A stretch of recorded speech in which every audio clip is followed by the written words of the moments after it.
à tous, bienvenue dans l'entretien du jour. Aujourd'hui, mettons en lumière le Festival des entrepreneurs pour une deuxième édition au Cameroun, le 22 novembre, avec Reine Essomadjé.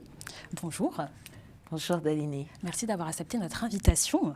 Alors, vous êtes CEO de Consulting Evolving France, et une des pionnières de ce festival entrepreneur qui met en avant le leadership féminin. Quels sont ses objectifs pour cette deuxième saison ? Alors, le Festival des femmes entrepreneurs, c'est une célébration des femmes entrepreneurs que nous organisons dans le cadre de la Semaine mondiale de l'entrepreneuriat. Et l'objectif est clairement d'accélérer le financement destiné donc aux femmes pour accroître finalement leur représentativité numéraire, mais aussi en termes de chiffre d'affaires, dans l'espace économique en Afrique. C'est important de mettre en avant ces femmes-là, pas forcément justement du Cameroun, mais aussi d'Afrique centrale, enfin anglophone aussi et francophone. Pourquoi c'est important de mettre en avant les femmes ? Vous avez même parlé un peu d'exemple de Dangote, de prendre en exemple Dangote pour les financements masculins. Vous trouvez qu'il y a des inégalités entre les entrepreneurs féminins et masculins ? Alors, je dirais qu'il y a effectivement un engouement vis-à-vis de l'entrepreneuriat et du leadership féminin, mais que cet engouement ne se traduit pas par des chiffres concrets ou des financements, des instruments financiers destinés aux femmes. Et un des buts du festival est justement de se dire qu'on a deux leviers pour accroître la représentativité des femmes dans l'espace économique. Le premier levier, c'est le levier des affaires. Et dans ce cadre-là, le festival connecte les femmes d'Afrique avec en ligne de mire donc, la ZLECAf pour leur permettre de faire du business entre elles. C'est le premier levier. Et le second levier, c'est celui de travailler finalement avec les pouvoirs publics, avec les bailleurs de fonds, avec les grandes institutions internationales, de les sensibiliser. De sorte qu'on ne parle pas simplement d'instruments financiers, mais qu'on définisse les montants qui vont être dirigés vers les femmes, que ces montants soient accrus pour que les femmes puissent simplement développer leur business. Oui, en plus, vous faites un plaidoyer pour ce financement-là. Et comment on le fait, ce financement ? Alors, le plaidoyer, donc, c'est la déclaration de Yaoundé que nous avons fait donc, lors de la première édition qui visait justement à dire qu'aujourd'hui en Afrique, on a dans les grandes capitales des femmes qui sont à peu près informées et qui connaissent les instruments, pas toutes, donc la première étape est de les informer, mais la deuxième étape est de se dire que la plupart des femmes qui sont dans le business, formel ou informel, sont dans les zones rurales, sont dans les villes éloignées et que ces femmes-là, on peut les atteindre par le moyen du numérique. Donc lorsqu'on pense financement, évidemment on va penser en termes de chiffres, mais on doit aussi penser dans les instruments financiers à toucher ces femmes qui n'ont peut-être pas la possibilité de se déplacer dans les grandes capitales, mais à les toucher pour les informer, pour leur donner accès au financement en utilisant des moyens innovants. Donc le digital, est-ce que c'est des choses que vous mettez en place ? Est-ce que vous avez des exemples de ce qui a fonctionné pour toucher ces femmes qui sont donc, dans les milieux ruraux locaux ?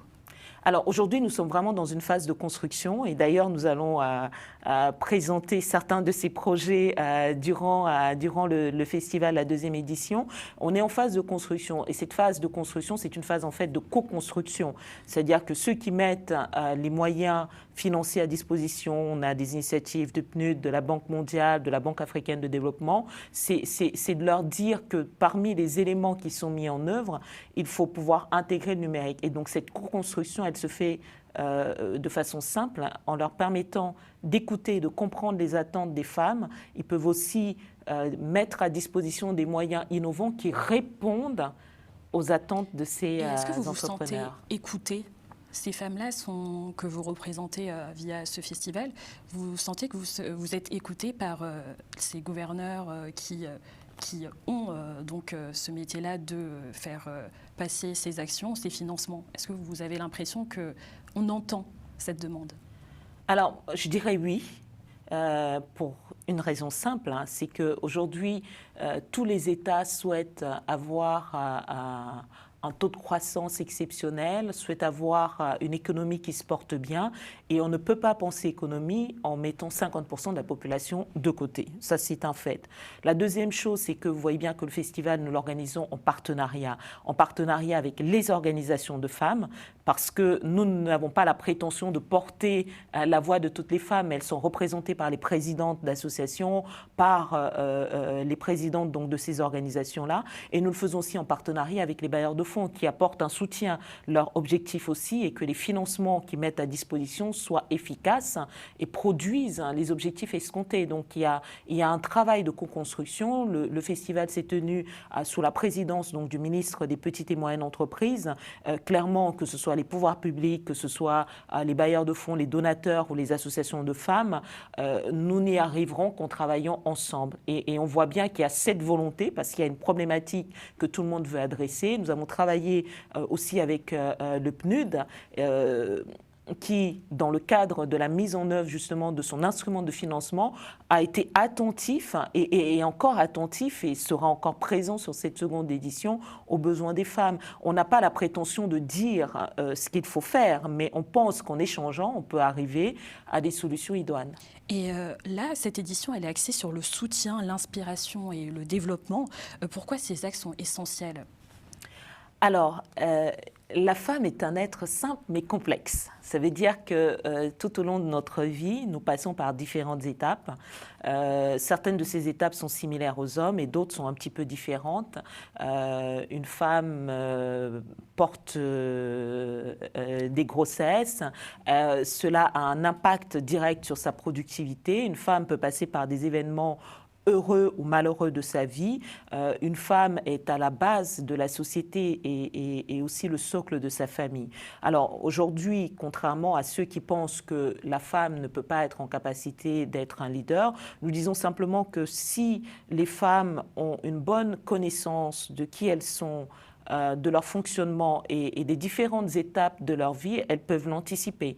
De la même façon qu'on anticipe une récession économique, on peut aussi anticiper un certain nombre d'événements de la vie. Et d'ailleurs, dans ce cadre, une des actions que nous allons présenter et lancer pendant le festival, c'est justement un réseau fort de soutien de femmes qui vont se mettre ensemble pour pouvoir accompagner et suppléer des femmes qui seront dans des périodes de gestion de leur entreprise où elles ne seront pas à 100% de leur capacité parce que peut-être elles seront en train de donner la vie ou autre. Voilà, donc vraiment au niveau du festival, on met tous les événements à plat. On parle de PMA, on parle de deuil périnatal, on parle d'événements heureux, malheureux, et on explique aux femmes que ce n'est pas une fatalité, c'est un événement de la vie et on leur apprend à le gérer. Et pour cela, vous faites donc des conférences et même des ateliers pratiques. Est-ce que vous pouvez nous en parler ? Alors, pendant les ateliers pratiques, cette année, par exemple, on va parler de la PMA, on va parler de ce parcours. Alors, on a une intervenante qui va expliquer un petit peu son parcours. Elle est chef d'entreprise, elle est maman, elle est épouse. Et justement, elle va parler des différents défis et de comment elle les a surmontés. Le but est simplement de pouvoir d'abord démystifier un peu tout ça pour que les femmes ne se sentent pas peinées ou gênées de parler de certains sujets, mais aussi de voir comment chacune, avec les aides adéquates, le soutien qu'il faut, familial ou extérieur, peut gérer cette étape de la vie. Et quels sont un peu les profils qu'on peut retrouver dans ce festival ? Alors, dans ce festival, on a des profils de femmes entrepreneurs et multiparts, hein, c'est-à-dire qu'il y a des femmes qui ont une famille nombreuse, qui ont ce côté à la fois entrepreneurial et ce côté très mère de famille, elles en parlent. On a des profils de femmes qui sont plutôt, qui ont grandi dans un environnement très masculin, qui ont un caractère assez dominant et marqué. Elles en parlent aussi. On n'a pas la prétention, nous, de dire aux femmes qui elles doivent être. On leur dit simplement qu'il y a une multitude de profils et à chacune de regarder par rapport à ces profils et puis de s'inspirer de ce qui lui ressemble le plus. Et c'est un défi, l'entrepreneuriat féminin en Afrique et puis même dans le monde. Là, il y a l'intégration dans la zone de libre-échange continentale africaine, la SLECAF, comme vous disiez. C'est un défi, justement, pour ces femmes d'intégrer. Comment vous faites pour les aider ? Alors, nous, on se dit que la ZLECAf, c'est une opportunité. On pense que les femmes doivent être stratèges dans la façon d'aborder cette opportunité. On voit bien qu'il y a déjà en prélude avec à cette mise en œuvre complète, il y a en prélude à cela plusieurs mouvements de grands chefs d'entreprise africains qui placent leurs pions. Les femmes n'ont peut-être pas cette même capacité ou cette même surface financière. Par contre, elles sont importantes, elles sont un réseau. Et si elles travaillent entre elles, les choses vont fonctionner. Ça veut dire que si vous savez qu'il y a à Madagascar, qu'il y a à Brazzaville, qu'il y a à N'Djamena, qu'il y a à Nairobi une femme qui est capable d'être votre fournisseur ou votre cliente, ben vous pouvez faire du business avec elle. Et vous pouvez le faire en toute confiance puisque toutes les études ont démontré que les femmes étaient de très bonnes gestionnaires. Et en ce qui concerne les immersions dans la vie d'une femme, comme vous l'avez rappelé, vous avez 7 ateliers, dont une où on parle de l'entrepreneuriat et la famille. Parce qu'en Afrique, même en soi, pas forcément qu'en Afrique, mais c'est une des valeurs, la famille. Et il y a ces perspectives au niveau de la femme qui doit rester à la maison. Est-ce que c'est des choses, vous avez des anecdotes par rapport à des femmes qui n'osent pas se lancer dans l'entrepreneuriat parce qu'il y a la famille? Alors, je dirais que toutes les femmes subissent tout au long de leur vie une certaine pression. Et évidemment, le rôle essentiel de la famille, qui est d'ailleurs un rôle très important, peut être un frein pour certaines personnes pour se lancer dans des études un peu longues, pour se lancer dans l'entrepreneuriat, etc. Et souvent, les femmes doivent faire un choix entre la famille et finalement leurs aspirations professionnelles. On n'a pas la prétention de leur dire ce qu'elles doivent faire, mais par contre, en leur montrant, en leur donnant les outils pour arriver à gérer au mieux ces défis-là en simultané, je pense qu'on les accompagne de façon apaisée sur le cheminement propre qu'elles doivent faire. Alors, celles qui veulent, dans un premier temps, s'occuper de leur famille, elles peuvent le faire et après lancer leur entreprise. Mais c'est possible de combiner les deux. C'est tout à fait possible de combiner les deux. C'est pour ça que pendant cet atelier-là, on a justement une présidente d'association de femmes qui est elle-même chef d'entreprise et qui est maman d'une très grande famille, qui a témoigné, qui a expliqué que la famille, c'était pour elle une passion. L'entrepreneuriat est aussi une passion et elle a expliqué comment elle gérait les deux. C'est ce partage d'expérience finalement, ce cœur à cœur entre les femmes qui aide finalement à lever les verrous et à débloquer un certain nombre de choses. Et qu'est-ce qui est l'image de la dirigeante qui va être abordée lors de votre atelier? Parce que c'est vrai que cette légitimité dont je parlais, c'est que est-ce qu'on est capable? Donc je pense qu'à travers votre atelier, qu'est-ce que vous voulez dire de cette image de la femme dirigeante? Alors, ce qui est important et dans cet atelier-là, on essaie d'expliquer aux dames que finalement, dans la société, il y a des codes. Et que quand on s'adresse à un banquier, il y a des codes. Quand on s'adresse à un très gros fournisseur, il y a des codes, etc. Et on leur apprend ces codes-là. Et ça commence souvent par la façon dont on se présente. On associe la femme à une faiblesse. Et il ne faudrait pas que dans notre présentation, dans notre attitude, dans même notre façon de nous exprimer, que l'interlocuteur, un banquier qui par exemple veut vous financer, ait des craintes ou des doutes. Donc, tout en fait est question de lever les doutes et de permettre aux fournisseurs, aux partenaires, aux financiers de vous faire confiance. Donc, dans le cadre de cet atelier, c'est ce que nous faisons. On travaille sur la présentation physique, la façon de se vêtir, la façon de s'exprimer, la façon de communiquer.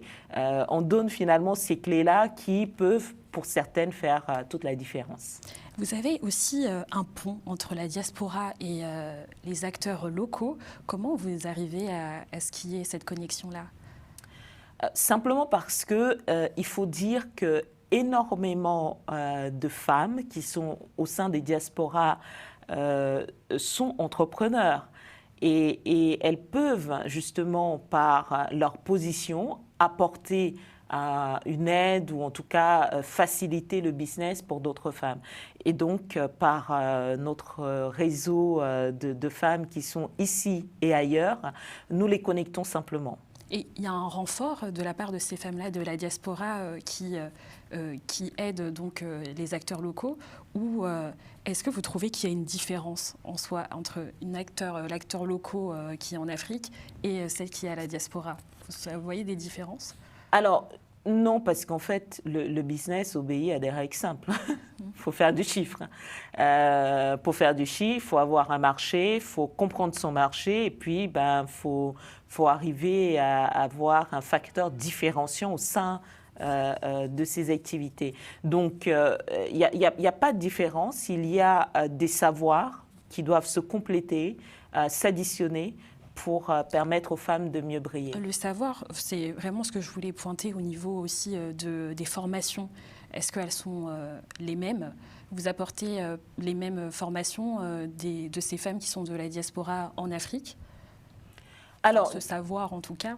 Alors, disons qu'on est plutôt dans un partage d'expériences.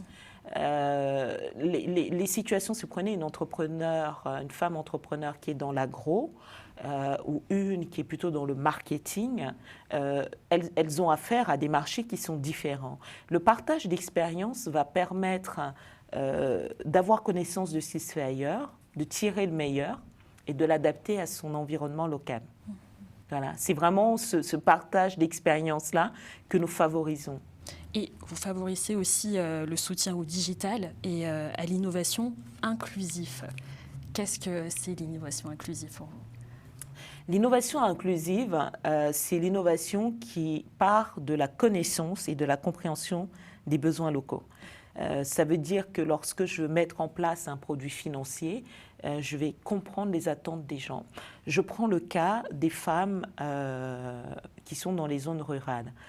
Souvent, ces femmes qui sont dans les zones rurales ne sont pas des digital natives et ne sont pas forcément des femmes qui parlent couramment français ou anglais. Par contre, elles ont un savoir, elles ont une connaissance, elles performent dans leur environnement local en termes de business. Comment est-ce qu'on arrive à mettre à disposition ces mêmes instruments pour ces dames-là?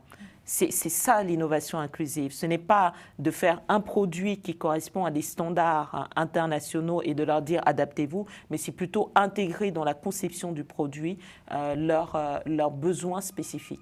Et qu'en est-il de STI? Alors STIM, donc la promotion de l'intégration des femmes dans ces domaines du numérique. Est-ce que vous pouvez nous en parler pour celles qui ne connaissent pas? Alors les STEM, ce sont donc les sciences, engineering, mathematics, donc technologie. Donc ce sont des filières en fait scientifiques et technologiques où aujourd'hui le taux de représentativité des femmes est très faible. Et parce que le taux de représentativité des femmes est faible, les outils qui sont conçus, les applications, les services sont conçus par des hommes et ne sont pas assez inclusifs. Donc on se dit aussi que s'il y a plus de femmes qui sont développeurs d'applications, programmeuses, formées sur l'intelligence artificielle, etc., les outils, les applications qui vont être produits vont intégrer les 50% de la population qui aujourd'hui sont un petit peu marginalisées. Donc on veut vraiment intégrer les femmes dans tous les domaines et puis aussi faire un pont entre la nouvelle génération et les anciennes. Est-ce qu'il y a cette connexion-là qui va être, en tout cas dans cette deuxième édition, et je suppose qu'elle était déjà dans la première? Tout à fait. On ne peut savoir où on va si on ne sait pas d'où on vient. Ça, c'est un fait. Ça veut dire que pour comprendre l'anthropologie du leadership féminin, si on ne comprend pas les Nana Benz, qu'est-ce qui a marché, pourquoi à un moment donné ça a été freiné, comment on s'est arrimé aux évolutions sociales et sociétales, on ne peut pas parler de leadership et d'entrepreneuriat au féminin. C'est la raison pour laquelle nous faisons ce pont entre les pionnières, parce qu'elles ont ouvert la voie, elles ont fait des choses formidables, elles peuvent enseigner par leur succès et par leurs erreurs. L'échec aussi source d'enseignement. Oui. Voilà, elles peuvent enseigner par ces deux biais-là et surtout on reconnaît qu'elles ont tracé un chemin Et ça permet à la nouvelle génération aussi d'aborder les défis restants et de faire aussi sa part dans cette construction d'une société inclusive. Et après le festival, il y aura donc She Said. Est-ce que vous pouvez nous en parler? C'est une sorte de cérémonie? Tout à fait. Alors, en marge du festival, nous avons la présentation du booklet She Said, qui est un recueil de 16 femmes du Nigeria, du Cameroun, du Ghana, du Congo, de l'Afrique tout simplement. 16 femmes qui ont, en anglais et en français, partagé des citations importantes, des mots-clés qui ont été des vecteurs dans leur ascension sociale. Et donc, nous voulons les célébrer aussi pour s'être associés à cette campagne qui a touché plus de 100 000 personnes en Afrique, les célébrer pour le travail et le leadership dont elles ont fait montre, mais aussi leur remettre des trophées pour le fait qu'elles soient des rôles modèles dans notre société, qu'elles soient inspirantes par le bien qu'elles font. Et enfin présenter dans un livre donc, que nous appelons donc, le booklet She Said, toutes ces citations pour que cela serve de livre de chevet aux futures générations qui voudraient être comme ces leaders. Eh bien, merci. C'est le 23 novembre à l'Hilton Hotel, donc ce sera à 16h. Et pour la deuxième édition du Festival des entrepreneurs qui aura lieu le 22 novembre au Cameroun.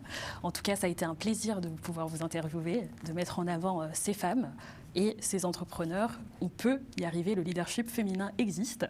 Donc merci à vous. Merci infiniment de m'avoir reçu et nous attendons les 22 et 23 novembre.